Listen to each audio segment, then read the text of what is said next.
If you grew a garden this summer, then you may have found yourself planting some basil. But the question is, what do you do with this lovely aromatic herb? Pesto, of course, and what better way to use that basil from the garden than to make some fresh pesto? Now, I didn't know until recently that pesto is actually considered to be a sauce. It traditionally consists of garlic, pine nuts, salt, basil leaves, some type of hard cheese, and is all blended together with olive oil. Now, you can use it on meats and pizza, but traditionally it's used in pasta dishes. Now, all I'm doing here is measuring out 2 cups of freshly picked basil leaves that have been freshly washed. As for what variety of basil you should be using, it doesn't matter. I'm using traditional culinary basil here. This is just sweet Genovese basil, but you can use Thai basil, cinnamon basil, holy basil, you name it, you can use it. But be forewarned, if you're using purple basil out of your garden, it will turn your pesto gray.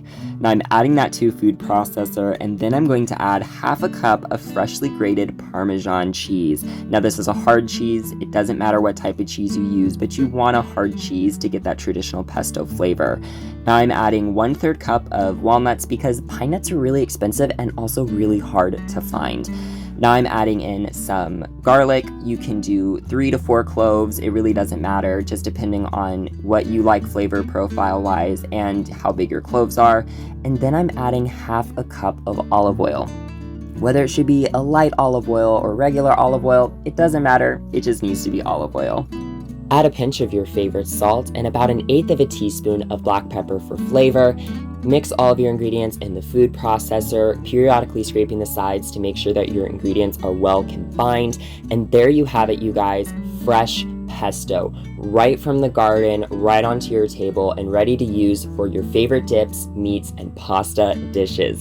Now, personally, my favorite way to eat pesto is on a slice of bread with a garden fresh tomato on top. It is so good, and that is the taste of summer to me, and I absolutely love it.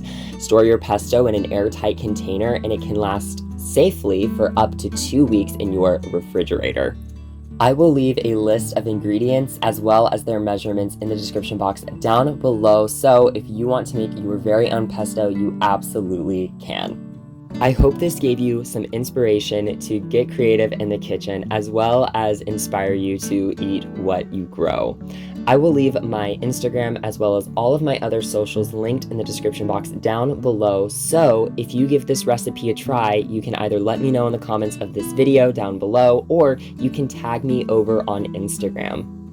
Thank you all so much for tuning in with me in today's video. I really do appreciate it. If you liked this video, please give it a big thumbs up. It lets me know what type of content you guys like to be seeing. Feel free to click that big red subscribe button if you want to stick around. And to never ever miss a brand new upload, all you got to do is click that bell icon. Feel free to drop a comment down below. I absolutely love hearing from you all. I hope you all have a wonderful, wonderful rest of your day, and I will see you all later. Bye.